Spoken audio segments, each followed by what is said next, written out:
foray into the worlds of animals and humans reminds me of what Walton says at the beginning of Frankenstein about commencing his laborious voyage with the joy a child feels when he embarks in a little boat with his holiday mates on an expedition of discovery up his native river. This likewise is a foray, a nature walk that's also kind of a child's fairy tale. Uexküll's nature is enchanted, and Walton's is enchanted, but Walton's is enchanted with the fantasy of domination, of regulating 1,000 celestial observations, rendering the world's seeming eccentricities consistent forever. Uexküll's foray, by contrast, wants to make the eccentricities manyfold more complex and eccentric, and so, indeed so eccentric that there's no way to approach it except for metaphorically, in the same terms we've just been discussing, all these metaphors of movement, swerve. Uexküll talks about it in terms of tonality. The world is not objectively there the way we, the objective terms in which we define it get it wrong, because the environment is defined by the uses we make of it. We respond to the world according to very species and organism specific capacities. So generalizing about one normative set of stimuli out in the world that we understand in our human terms, our human timescales, is massively reductive and anthropocentric. He is exploring these radical eccentricities, but what I want to emphasize here is his playfulness and his use of very clear poetic personification, the familiar path, the premise of the foray from the beginning, that it's an anthropocentric fantasy. Because, of course, these other worlds can't be translated into language, can't be translated into human terms. But these metaphors are nonetheless useful for making us think about, if nothing else, the boundaries of our own reality and the very specific uses that define our reality. So Uexküll, like Nietzsche, is a radical critic of any pretense to adequate, objective knowledge of the outside world. Knowledge, Nietzsche suggests, is a random anomaly, fiction, clever animals invented knowledge. However, after nature had drawn a few breaths, the star grew cold and the clever animals had to die.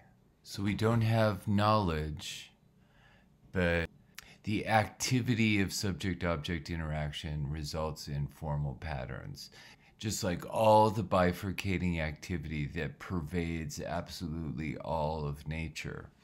That's what's so amazing about this picture of a neuron bifurcating into dendrites, or what's known as arborization, treeification, branching. This describes how our brains are formed, which is to say how our knowledge is formed. But this is how everything is formed in nature. This looks like riverbeds. It looks like a tree. It could also be the veins in your body. This bifurcating form is the form of environmental interaction and receptivity, responsiveness to those unpredictable environmental conditions that make up, the swirl of experience for everyone. As Uexküll puts it, every animal subject attacks its object in a pincer movement, pinching, with one perceptive and one effective arm. So Wordsworth puts this in a formula: we're half creative, half receptive. The two are inextricable. So objective science just gets that entirely wrong in wanting to clinically isolate the object. There is no object independent of its subjective use, or what Uexküll calls tonality. The use, the activity, the flow of experience in which absolutely everything is caught, regardless whose subjective perspectives, plant, animal, mineral, it doesn't matter. There's always a plan of use, a plan of activity, of responsiveness, that of what Uexküll calls efficacy. Wirken, that means efficacy, your capacity to have effects on the environment. This is also the basis of a German word for reality as such, Wirklichkeit. That's the sum total of these effects that we bring to the world. So this pincer movement, this branching arborization, always going back and forth like two tentacles of a snail. This is how we create ourselves through nothing but interaction with the environment. There is no environment without us, the way in which we experience it.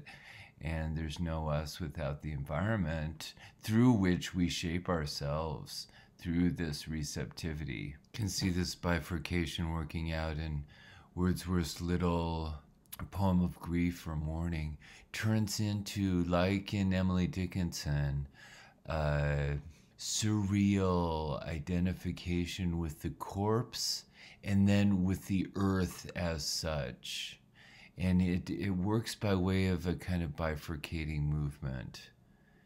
Begins speaking in the first person, narrative past. A slumber did my spirit seal, I had no human fears. And then jumps mysteriously to a description of how she, the deceased, appeared to him like a corpse outside of time, without feeling. It's unclear whether the she refers to a spirit or to the corpse. It's our opposites in a way, subject, object, thing, and spirit. My spirit as opposed to a rock. What seems inert at the same time is kind of the most wild flight of fancy. And furthering in the second stanza this surreal trip the poet's taking us on into Fantasyland, it switches into the present, no longer the narrative past. He is inside the corpse, speaks at a present moment of the corpse. No motion has she now, no force she neither hears nor sees. Rolled round in earth's diurnal course with rocks and stones and trees. No longer stationary, but full of movement, rolled round. Again, Uexküll's tonality. Even the earth itself, the most inert rocks and stones, it has its own tonality and movement.